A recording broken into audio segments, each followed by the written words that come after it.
Barua ya marehemu. Ikiwa unasoma barua hii, maana yake mimi Asha tayari sina uhai tena. Ninaomba unisamehe kwa maamuzi yangu, lakini naomba pia usinilaumu bila kusoma hadi mwisho. Nimeandika barua hii kwa mikono yangu mwenyewe, nikiwa na akili timamu, ili ukweli wa maisha yangu usizikwe pamoja na mwili wangu. Nilikuwa msichana wa kawaida, mwenye ndoto za kawaida, kupendwa, kuheshimiwa, kuishi maisha ya amani.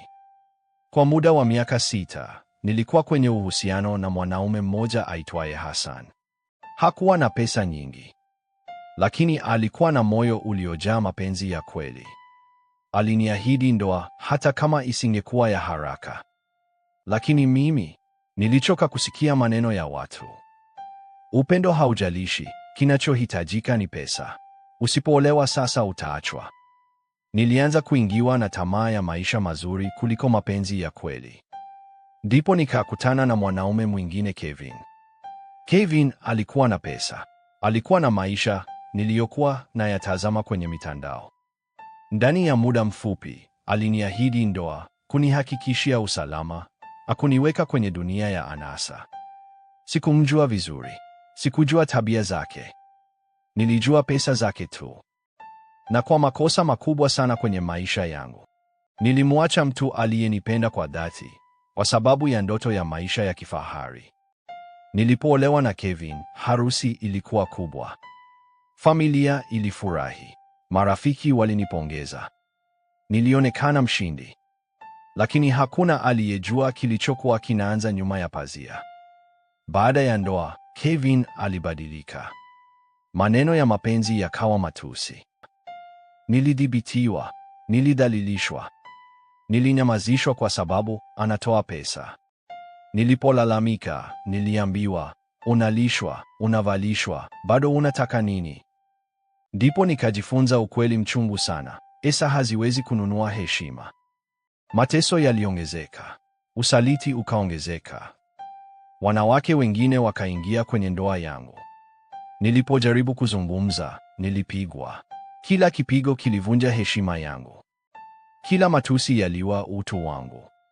Usiku mwingi nililia peke yangu. Na kila machozi, jina la Hassan lilirudi moyoni mwangu. Nilimkumbuka mwanaume niliyemwacha. Mwanaume ambaye hakuwa akiniongelea kwa sauti ya juu. Mwanaume ambaye alinifanya nijisikie binadamu. Nilijiuliza kila siku, kwa nini niliacha mapenzi ya kweli kwa ajili ya pesa? Nilijaribu kuvumilia ndoa. Nilijaribu kuwa mke mwema.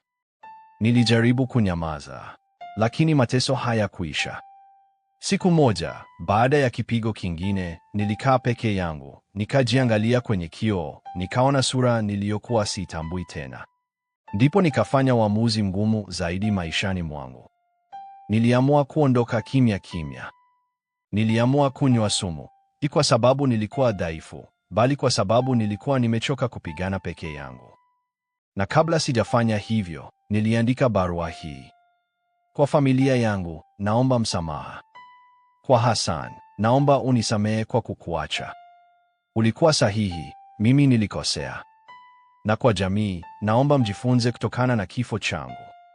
Msilazimishe mtu kuvumilia ndoa ya mateso kwa sababu ya pesa. Msifunge macho yenu wakati mwanamke anateswa kwa jina la ndoa. Kama kuna mtu wa kulaumiwa kwa kifo changu, basi si mimi.